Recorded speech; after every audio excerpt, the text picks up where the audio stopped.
సాధించలేనిది ఏదైనా ఉందా? మీరు సాధించలేనిది ఏదైనా ఉందా? నాకు ఐ థింక్ డిస్టెన్స్ ప్రాబ్లం అనుకుంటా, వినబడట్లేదు. మీరు సాధించలేనిది ఏదైనా ఉందా? ఎందుకు లేదు తెలుసా అండి? Not because we have the capacity. వాక్యం ఏమని సెలవిస్తుంది అంటే, ఎక్కడైతే మార్గము లేవో అక్కడ కూడా మార్గమును సృజించే దేవుడు మన దేవుడై ఉన్నాడంట. ఎక్కడైతే డిసప్పాయింట్మెంట్ అని మీకు అనిపిస్తుందో అందులోంచే గొప్ప గొప్ప ఎక్స్పెక్టేషన్ ఆఫ్ హోప్ ని తెచ్చే దేవుడే మన దేవుడై ఉన్నాడు. And today I'm here to declare and decree. నీ జీవితం ఏ రీతిగా ఉన్నా, నీ పరిస్థితులు ఏ రీతిగా ఉన్నా, దాన్ని నువ్వు తప్పకుండా ఓవర్కమ్ అవుతావు. ఎందుకంటే ఆయన యేసుక్రీస్తు వారు నీ కోసము చేసిన కార్యము అన్ని కార్యముల కంటే శ్రేష్టమైనది అంట. నువ్వు ఓడిపోయే ఛాన్సే లేదంట. ఎందుకంటే ఓటమిలోంచి కూడా నేను మరలా తిరిగి లేపి నేను విజయంలో పెట్టే దేవుడే మన యేసుక్రీస్తు వారు అయి ఉన్నారంట. హల్లెలూయా. Come on, can we all put our hands together and worship that name of Jesus? Come on, we can do much better than that. Let's worship that beautiful name of Jesus.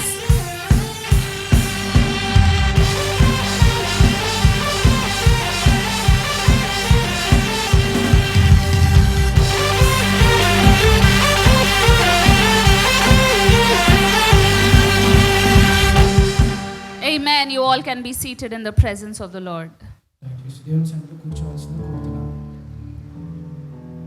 నేను ఎప్పుడు చెప్తూనే ఉంటానండి, I will never get tired of saying this. మనము బల్లను ఎప్పుడైతే వివేచనతో తీసుకుంటామో దాని ద్వారా మనకి ఎన్నో ఎన్నో ఎన్నో బెనిఫిట్స్ జరుగుతాయి. కానీ మనం ఎప్పుడైతే బల్లను రెగ్యులర్గా ఒక రిలీజియస్ యాక్టివిటీ లాగా తీసుకుంటామో మనం ఏం చేస్తున్నాము అంటే అందులో శక్తిని తీసివేసి కేవలము మనం ఒక రిలీజియస్ యాక్టివిటీలో పార్టిసిపేట్ అవుతున్నాము. And my hearts desire for our church is not that you will take part in the communion as a ritual, but I believe that you will take part in the communion as an act of faith. ఒక విశ్వాసముతో నిండిన ఒక act లాగా మీరు ఎప్పుడైతే చేస్తారో దీని ద్వారా గొప్ప గొప్ప డిపాజిట్స్ మీ జీవితంలో జరుగునుగాక నేను ప్రార్థన చేస్తున్నాను. ఆమేన్. Let us all turn our Bibles to Hebrews chapter 2 and let's read from verses 14 to 18. Hebrews 2:14 to 18. హెబ్రీయులకు రాసిన పత్రిక 2వ అధ్యాయము 14 నుంచి 18 వచనాలు. హెబ్రీయులకు రాసిన పత్రిక 2వ అధ్యాయం 14 నుంచి 18 వచనాలు. కాబట్టి ఆ పిల్లలు రక్త మాంసములు గలవారైనందున ఆ ప్రకారమే మరణం యొక్క బలము గలవానిని అనగా అపవాదిని మరణము ద్వారా నశింపజేయుటకును జీవితకాలం అంతయు మరణ భయము చేత దాస్యమునకు లోబడిన వారిని విడిపించుటకును ఆయన కూడా రక్త మాంసముతో పాలివాడాయను. ఏలి అనగా ఆయన ఎంత మాత్రమును దేవదూతల స్వభావమును ధరించుకొనక అబ్రహాము సంతాన స్వభావమును ధరించుకొని ఉన్నాడు. కావున ప్రజల పాపములకు పరిహారము కలుగు చేయుటకై దేవుని సంబంధమైన కార్యములలో కనికరము నమ్మకమును గల ప్రధాన యాజకుడుగా నిమిత్తము అన్ని విషయములలో ఆయన తన సహోదరుల వంటి వాడు కావలసి వచ్చెను. తాను శోధింపబడి శ్రమ పొందెను గనక శోధింపబడు వారికి సహాయము చేయగలవాడై ఉన్నాడు. Amen. The word of the Lord says that because God's children are human being made of flesh and blood, the Son also became flesh and blood. దేవుని యొక్క వాక్యం ఏం సెలవిస్తుంది అంటే దేవుని యొక్క పిల్లలు ఎవరంటే హ్యూమన్ బీయింగ్స్ అంట.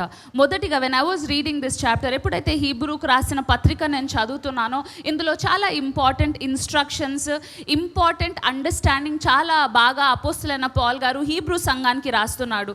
సో హీబ్రూ సంఘానికి రాస్తూ హీబ్రూ సంఘంతో ఏమంటున్నాడు అంటే, మొదటిగా మీరేం అర్థం చేసుకోవాలి అంటే దేవుని యొక్క పిల్లలు అంటే ఎవరు అంటే మన మైండ్లో చాలా డిఫరెంట్ వేరియేషన్స్ ఉంటాయి. దేవుని యొక్క పిల్లలు అంటే కొంతమంది ఏమనుకుంటారంటే they have to be set apart, లేకపోతే వాళ్ళు ఒక స్పెషల్ బర్త్ని తీసుకుంటే వాళ్ళు దేవుని యొక్క పిల్లలేమో అని అనుకుంటాం. కానీ అపోస్తలుడైన పౌలు గారు సంఘంతో మాట్లాడుతూ ఈ రీతిగా అంటున్నాడు, మొదటిగా మీకు తెలియాల్సిన విషయము ఏంటి అంటే ఎవరు దేవుని యొక్క కుమారులు అంటే మనము దేవుని యొక్క కుమారులము అని చెప్తున్నాడు. ఆమేన్. చాలాసార్లు మనకు తెలియని విషయం ఏంటి అంటే మనం దేవుని యొక్క కుమారులము అనే విషయం మనకు తెలియకుండా మనం ఏం చేస్తాము అంటే దేవుని దగ్గర నుంచి మనం ఏదో గొప్ప కార్యాలు చేసి ఆయన మన కొరకు సిద్ధపెట్టినవన్నీ మనం పొందుకోవాలి అని మనం అనుకుంటాం. కానీ అపోస్తలుడైన పౌలు గారు మాత్రం ఇదే అంటున్నారు, మీరు మొదటిగా మీకు ఏం తెలియాలి అంటే మీరు హ్యూమన్ బీయింగ్స్ మాత్రమే కాదు, కానీ మీరు ఎటువంటి హ్యూమన్ బీయింగ్స్ అంటే మీరు దేవుని రూపములో సృజించబడిన హ్యూమన్ బీయింగ్స్ అయి ఉన్నారు, మీరు దేవుని యొక్క సొంత కుమారులై ఉన్నారు అని రాస్తుంది. హల్లెలూయా. And then it says that made of flesh and blood. So ఈ హ్యూమన్ బీయింగ్స్ ఏ రీతిగా చేయబడ్డారు అంటే వాళ్ళు ఫ్రెష్ అండ్ బ్లడ్ ద్వారా చేయబడ్డారు. కానీ సో వీళ్ళను విడిపించాలి అంటే ఏ రీతిగా దేవుడు భూమికి రాగలుగుతాడు అంటే ఆ రీతిగానే దేవుడు ఈ భూమికి రాగలుగుతాడు అని ఇక్కడ రాస్తుంది. చాలామంది అడుగుతూ ఉంటారు కదా, ఎందుకు యేసుక్రీస్తు వారు మానవుడి రూపంలోనే రావాలి, అంత గొప్ప దేవుడు అయితే ఆకాశంలోంచే చేయొచ్చు కదా, లేకపోతే ఒక మాట పంపించాను, ఒక మాట ద్వారా ఈ భూమిని అంతా సృజించినట్లయితే ఒక్క మాట ద్వారా తన పిల్లల్ని తను రక్షించవచ్చు కదా అని ఎంతోమంది అంటూ ఉంటారు. And that is the beauty about human beings. దేవుడు తన నోటితో ఈ హోల్ ప్రపంచాన్ని అంతా సృష్టించినా కానీ తన చేతులతో మాత్రం దేవుడు మనల్ని సృజించాడంట. సో దేవుడు ఏం చేశాడు అంటే కేవలం మాటతో వీళ్ళని రక్షింపబడడం కాదు, కానీ హ్యూమన్ బీయింగ్స్ లేకపోతే మనలను ఈ పాపము అనే ఊబిలోంచి ఏ రీతిగా బయటకు తేవాలి అంటే ఒకటే ఒక మార్గం అయి ఉందంట. ఆ మార్గము ఏంటి అంటే యేసుక్రీస్తు వారు మానవుడి రూపాన్ని ధరించి భూమికి రావాలి అని. ఎందుకు ఆయన మానవుడి రూపాన్ని తీసుకోవాల్సి వచ్చింది అంటే ఎందుకంటే దేవునిలో మరణము లేదు కాబట్టి, ఆయన దేవుడులాగా ఉండి మరణించలేడు కాబట్టి, ఒకవేళ ఆయన మరణించినట్లయితే మన పాపము తీసివేయబడదు కాబట్టి ఆయన ఏం చేశాడు అంటే మనలాగా శరీరము రక్తములాగా ఇంకొక మనిషిలాగా దేవుడి భూమికి వచ్చాడంట. హల్లెలూయా. ఎందుకు అంటే it is written very beautifully here. It says for only as human being could he die and only by dying could he break the power of the devil. ఆయన ఎందుకు మానవుడి రూపంలో వచ్చాడు అంటే ఆయన మరణించడానికి వచ్చాడంట. అండ్ ఇంకొక వెరీ ఇంపార్టెంట్ విషయం సంఘానికి తెలియాల్సింది ఏంటి అంటే ఆయన మరణించడం వల్ల ఏం జరిగింది అంటే that he broke the power of the devil. ఆయన సాతానుకున్న ప్రతి ఒక్క శక్తిని అంట ఆయన విరగొట్టాడు అని వాక్యం సెలవిస్తుంది. మనం ఎప్పుడైతే ఆయన శరీరము రక్తంలో పాల్గొంటున్నామో దేవుని యొక్క వాక్యం సెలవిస్తుంది, మీరు మీ పాపములను కాదు జ్ఞాపకం చేసుకోవాల్సింది, మీరు నన్ను జ్ఞాపకము చేసుకోండి, నేను మీ కొరకు ఏదైతే చేశానో దాన్ని జ్ఞాపకం చేసుకోండి అని ఏ రీతిగా అయితే బైబిల్ సెలవిస్తుందో మనం ఆయన శరీరంలో చెయ్యి వేస్తున్నప్పుడు ఏమి జ్ఞాపకం చేసుకుంటున్నాము అంటే the power of the devil has been broken on the cross అని మనం జ్ఞాపకం చేసుకుంటున్నాం. మనం ఏమని మనం రిమైండ్ చేసుకుంటున్నాము అంటే ఎప్పుడైతే యేసుక్రీస్తు వారు మరణించారో ఆయన కేవలం మరణించలేదు, కానీ ఆయన ఏం చేశాడు అంటే ప్రతి ఒక్క శక్తులు మన జీవితం పైన ఏదైతే రూల్ చేస్తున్నాయో, మరణము పాపము అని ఏవైతే థింగ్స్ మన జీవితం పైన రూల్ చేస్తున్నాయో అవన్నీ శక్తిని అంట దేవుడు సిలువ పైన విరగొట్టాడు అని వాక్యం సెలవిస్తుంది. And today I want you to know that the power of death has been cancelled over your life forever. మీ జీవితం పైన మరణము అనేది మీ జీవితము వరకు అంటే ఎవర్ లాస్టింగ్ వరకు అంట మీ జీవితంలోంచి అది తీసివేయబడింది అని వాక్యం సెలవిస్తుంది. And anybody that is trying to tell you anything other than this, ఇది కాకుండా ఇంకా ఎవరన్నా మీకు ఇది కాదు అది కాదు అని ఇంకా ఏ థియాలజీస్ చెప్తున్నా కానీ అపోస్తలుడైన పౌలు గారు చాలా బాగా రాస్తూ ఏమంటారంటే ఒకటే ఒక గాస్పెల్ ఉంది. ఆ గాస్పెల్ ఏంటి అంటే యేసుక్రీస్తు వాళ్ళు జన్మించడము, వాళ్ళు మీ కొరకు మన కొరకు మరణించడము, మరి తిరిగి లేవడం మాత్రమే గాస్పెల్ అయి ఉందంట. ఒకవేళ పరలోకములోంచి ఇంకొక దేవదూత దిగి వచ్చి మీకు వేరే గాస్పెల్ చెప్తున్నా మీరు వినకూడదు అని రాసుంటుంది. సో మనం ఒకటే ఒక దానిపైన వి బిల్డ్ అవర్ లైఫ్, ఒకటే ఒక డాక్ట్రిన్ పైన మన లైఫ్ని మనం బిల్డ్ చేస్తున్నాం. అదేంటి తెలుసా అండి? ఆ డాక్ట్రిన్ ఏంటి? ఈడెన్ గార్డెన్ చర్చ్ ఎటువంటి డాక్ట్రిన్ని ఫాలో అవుతుంది? మనం ఒకటే ఒక డాక్ట్రిన్ని ఫాలో అవుతాం. అదేంటి అంటే the real gospel of Jesus Christ. ఏదైతే యేసుక్రీస్తు వారు తన పిల్లలను ప్రేమించి ఏ రీతిగా అయితే ఈ లోకానికి వచ్చి మన కొరకు మరణించి ఆ పాపము ఆ మరణము అనే దాన్ని తీసివేసి ఎప్పటికీ నిత్య జీవం ఇచ్చిన డాక్ట్రిన్ని మాత్రమే మనం నమ్ముతున్నాము. And from here I want to declare and decree that there is no power that can rule your life apart from the power of Jesus. యేసుక్రీస్తు వారి శక్తి తప్ప ఇంకా ఏ శక్తి కూడా అంట మన జీవితం పైన పని చేయడానికి వీలు లేదు అంట. ఎందుకు తెలుసా అండి? ఎందుకంటే దాని ముళ్ళు ఎక్కడ విరగొట్టబడింది అంటే సిలువ పైన విరగొట్టబడింది అని రాస్తుంది. హల్లెలూయా. ఈరోజు నీ జీవితంలో ఎటువంటి డార్క్నెస్తో నువ్వు ఫైట్ చేస్తున్నావో నాకు తెలీదు. మేబీ సిక్నెస్, మరణము, some reports that you don't agree to. ఈరోజు నేను మీకేం జ్ఞాపకం చేయాలి అనుకుంటున్నాను అంటే, ఏదైతే డార్క్నెస్ నుంచి మీ జీవితంలో రిలీజ్ అవ్వబడిందో, this is your time to go back and tell that the power of the devil has been broken over your life. ఆ సాతాను యొక్క శక్తి మన జీవితం పైన యేసు క్రీస్తు వారి ద్వారా ప్రతి ఒక్కటి విరగొడబడింది అని రాస్తుంది. ఆమేన్. It says that that's why God came in human flesh. ఈరోజు మనం ఆయన శరీరాన్ని ఆయన రక్తాన్ని ఎందుకు భుజిస్తున్నాము? ఎందుకంటే it's a reminder for us. ఏ ఒక్క శక్తి మన జీవితం పైన పని చేయకూడదు అనే రిమైండర్ ఆయన బల్ల మనకి జ్ఞాపకం చేస్తుందంట. మనం చర్చ్ స్టార్ట్ చేసి ఆల్మోస్ట్ 8 years అవుతున్నాయి. 8 yearsలో every single Sunday we're preaching about communion. Every single Sunday we're distributing the elements of the Lord. ఎందుకు మనం కాన్స్టెంట్గా చేస్తున్నాం? మీరు ఒకవేళ లోకానికి వెళ్ళి చూసుకున్నట్లయితే కొన్ని సంఘాలు కేవలం ఫస్ట్ సండే మాత్రమే కమ్యూనియన్ని తీసుకుంటాయి, కొన్ని సంఘాలు కేవలం first and fourth week of the వీక్స్లోనే తీసుకుంటాయి. But why is Eden Garden Church constantly participating in communion? ఎందుకు అంటే ఆ బల్లలో శక్తి ఉంది కాబట్టి. ఎందుకు అంటే దేవుని యొక్క వాక్యం సెలవిస్తుంది, ఎప్పుడైతే అపోస్తులు ఇంకా దేవుని యొక్క సంఘము ఎవ్రీ డే వాళ్ళు ఎప్పుడైతే కమ్యూనియన్లో పాల్గొన్నారో గొప్ప గొప్ప కార్యములు వాళ్ళ జీవితంలో చూశారంట. మనం అందరం ఒక ఫ్యామిలీ లాగా కలిసి ఎందుకు ఆయన శరీరము ఆయన రక్తంలో పాల్గొంటున్నాము అంటే, ఎందుకంటే మనం అందరం కలిసి ఆయన గొప్ప కార్యములు మన జీవితంలో చూడడానికి అని నేను నమ్ముచున్నాను. Amen. And I want you to take you to an interesting scripture here, and let's read verse 17. It says, therefore it was necessary for him to be made in every respect like us, his brothers and sisters, so that he could be a merciful and faithful high priest before God. ప్రధాన యాజకుడు ఎందుకు నేను ఎప్పుడు అంటుంటానండి, మీకు ఒకవేళ old testament అర్థం కాలేదనుకోండి, మీకు new testament అర్థం అవ్వడం చాలా కష్టం.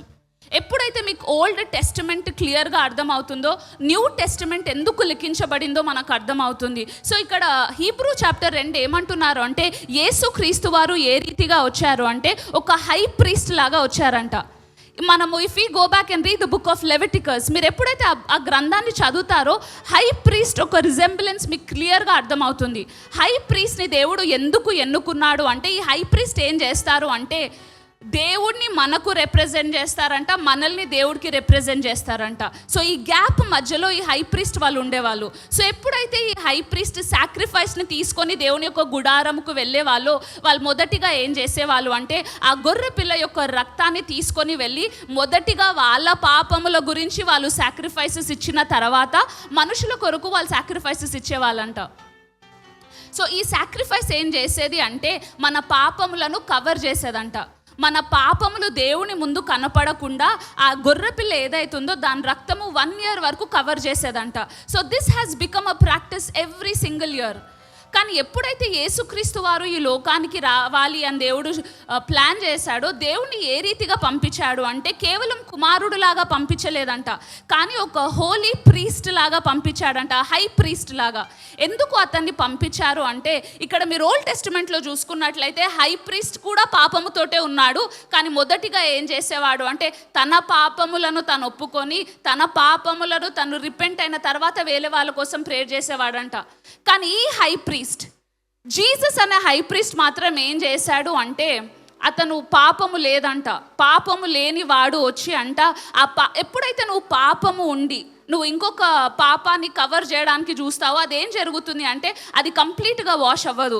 కానీ దేవుని యొక్క వాక్యం మాత్రం ఏం సెలవిస్తుంది అంటే, ఎవరి రక్తములో అయితే పాపము లేదో ఆ రక్తము ఎప్పుడైతే చిందించబడుతుందో దానికి ఎప్పుడు ఎక్స్పైరీ డేట్ లేదంట. అండ్ కేవలం ఆ రక్తము కేవలం ఒక్కరికే ఉందంట, అది ఎవరు అంటే యేసుక్రీస్తు వారికై ఉందంట. సో హై ప్రీస్ట్ లాగా వచ్చి ఎప్పుడైతే యేసుక్రీస్తు వారు తన రక్తాన్ని తనే తీసుకొని వెళ్ళాడో అదేం జరిగింది అంటే మన సిన్స్ కవర్ అవ్వలేదంట, కానీ ఎప్పటికీ అవి వాష్డ్ అవే అయిపోయాయంట. ఎప్పటికీ దేవుని యొక్క వాక్యం ఇన్ ద బుక్ ఆఫ్ ఐజాయాలో ఏమని రాస్తుంటుందంటే, దేవుని మధ్యలో మానవుని మధ్యలో ఒకటి అడ్డొచ్చేదంట, అదేంటి అంటే పాపము.